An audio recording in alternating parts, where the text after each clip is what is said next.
एक गांव में एक हैवान का खौफ था, लेकिन गांव वाले उसे किसी तरह पकड़ लेते हैं और उसे बांधकर आग के हवाले कर देते हैं। तुम्हें क्या लगता है तुम मुझे जला के मार दोगे?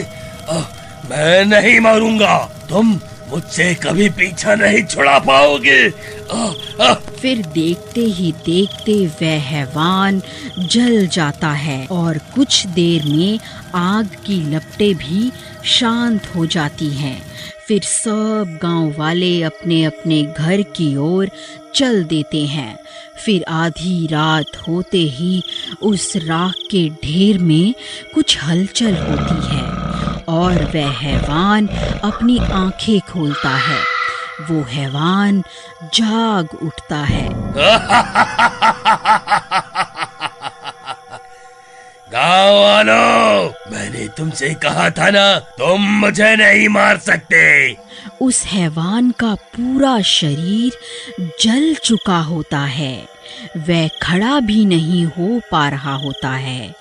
फिर वह जमीन पर घिसटने लगता है और घिसटता घिसटता भीमा के घर के बाहर पहुंच जाता है। वहां उसका कुत्ता सो रहा होता है। वह हैवान घिसटते घिसटते उस कुत्ते के पास पहुंच जाता है और उसकी टांग पर काट लेता है। तभी उस कुत्ते की नींद खुल जाती है। वह दर्द के मारे चिल्ला उठता है और वहां से भाग जाता है। फिर वह हैवान वहीं दम तोड़ देता है। फिर सुबह होने पर भीमा अपने घर से बाहर निकलता है तो उस हैवान को अपने घर के बाहर देखकर डर जाता है। अरे मर गया रे, ये हैवान यहाँ कैसे आ गया? हे भगवान, अजी ये तो वही हैवान है जिसे हम सब गांव वालों ने कल रात जलाकर मार डाला था, लेकिन ये यहाँ तक कैसे पहुँच गया?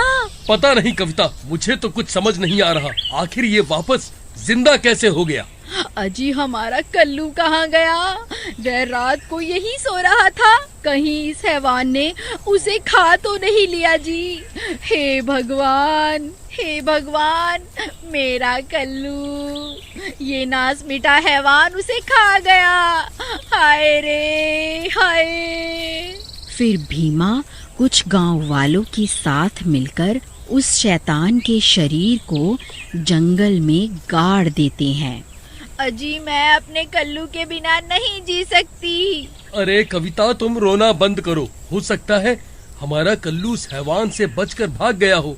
तभी उन्हें कुत्ते के भौंकने की आवाज आती है। वह आवाज कल्लू की ही होती है। वह दोनों भागकर बाहर जाते हैं और देखते ही देखते कल्लू बाहर ही खड़ा होता है। वह उसे देखकर खुश हो जाते हैं। कल्लू, तुम वापस आ गए। अब मैं तुम्हें घर के बाहर नहीं सोने दूंगी। अब से तुम हमारे साथ घर के अंदर ही सोओगे। चलो अंदर चलो। फिर वह तीनों अंदर चले जाते हैं। फिर आधी रात होने पर कल्लू की नींद खुल जाती है। वह बेचैन हो जाता है। शैतान के काटने की वजह से वह भी शैतान बनने लगता है और देखते ही देखते वह भी शैतान बन जाता है। फिर कल्लू जोर जोर से गुर्राने लगता है। उसके गुर्राने की आवाज सुनकर भीमा और कविता की नींद खुल जाती है। अरे मर गया रे, ये कौन है? अजी ये तो हमारा कल्लू ही है। इसे क्या हो गया? ये तो भूत बन गया। अरे मर गया रे। अरे कविता, ये तो वही हैवान है जिसे हम गांव वालों ने जलाकर मार डाला था।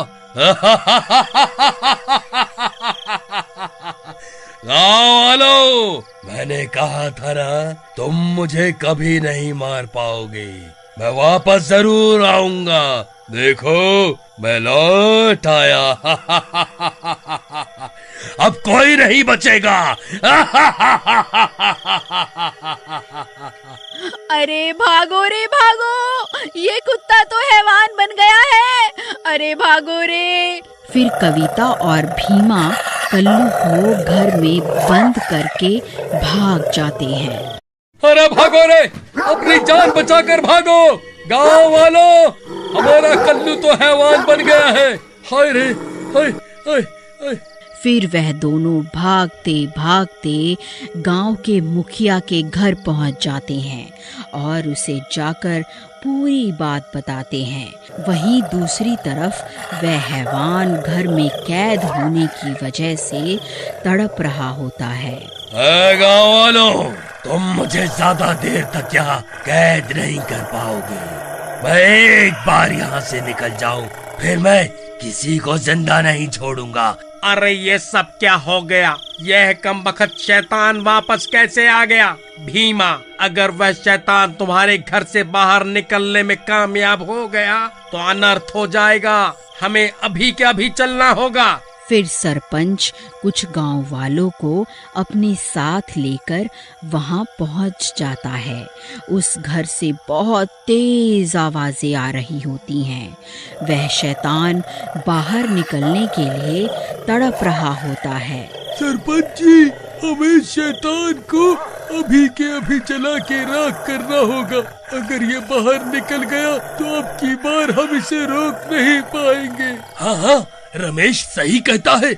हम इस घर को ही आग के हवाले कर देते हैं, वह शैतान इसी में जल के राख हो जाएगा। तभी सब गांव वाले उस घर को आग के हवाले करने के लिए आगे बढ़ जाते हैं। अजी, ये उस शैतान को मारने के चक्कर में मेरे कल्लू को भी जला के राख कर देंगे। भला इस सब में बेचारे मेरे कल्लू का क्या दोष? मैं ऐसा नहीं होने दूंगी। फिर कविता भाग कर जाती है और दरवाजे पे खड़ी हो जाती है और गांव वालों का रास्ता रोक लेती है। ए गांव वालों, अभी के अभी वहीं रुक जाओ। खबरदार, अगर किसी ने मेरे कल्लू को जलाने की कोशिश भी की तो मेरे से बुरा कोई नहीं होगा। अरे कविता बहन, तुम पागल हो गई हो क्या? अब ये तुम्हारा कल्लू नहीं रहा, ये शैतान में बदल चुका है। हमें इसे जला के राख करना ही होगा, नहीं तो आफत आ जाएगी। तुम्हें मेरे कल्लू तक पहुंचने के लिए मेरी लाश के ऊपर से गुजरना होगा। मेरे जीते जी तुम मेरे कल्लू तक नहीं पहुंच पाओगे। अरे मुझे लगता है ये कविता पागल हो गई है, जो शैतान का साथ दे रही है। भाइयों, मुझे तो लगता है शैतान ने इसे भी काबू कर लिया है। इसे भी इसी के साथ जला देते हैं। कल्लू ये सब खिड़की से देख रहा होता है। अपने मालिक का प्यार देखकर कल्लू कुछ देर के लिए उस शैतान पर काबू कर लेता है और ये सब देखकर उसकी आंखों में आंसू आ जाते हैं। वह ये समझ जाता है कि गांव वाले कविता को मारने वाले हैं। वह सोचने लगता है कि कविता की जान कैसे बचाएं। कविता, दरवाजे के आगे से हट जाओ, नहीं तो गांव वाले तुम्हें भी जला के राख कर देंगे। तभी कल्लू जोर जोर से भौंकने लगता है और देखते ही देखते बहुत सारे कुत्तों के भौंकने की आवाजें आने लगती हैं। सब गांव वाले कुत्तों को सामने से आता देख डर जाते हैं। कल्लू की पुकार सुनकर गांव के सारे कुत्ते कल्लू की मदद करने वहां पहुंच जाते हैं। अरे ईका, यह कमबख्त इतना सारे कुत्ते यहाँ कहाँ से आ गए? फिर वह सारे कुत्ते उन गांव वालों पे गुर्राना शुरू कर देते हैं। सब गांव वाले डर जाते हैं।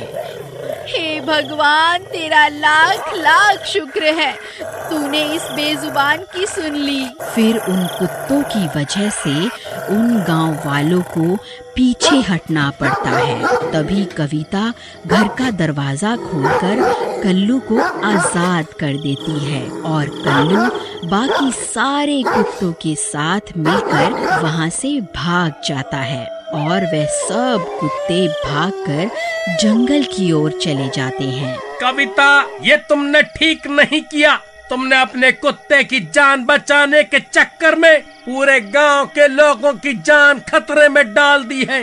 अब वह शैतान लौट के वापस जरूर आएगा।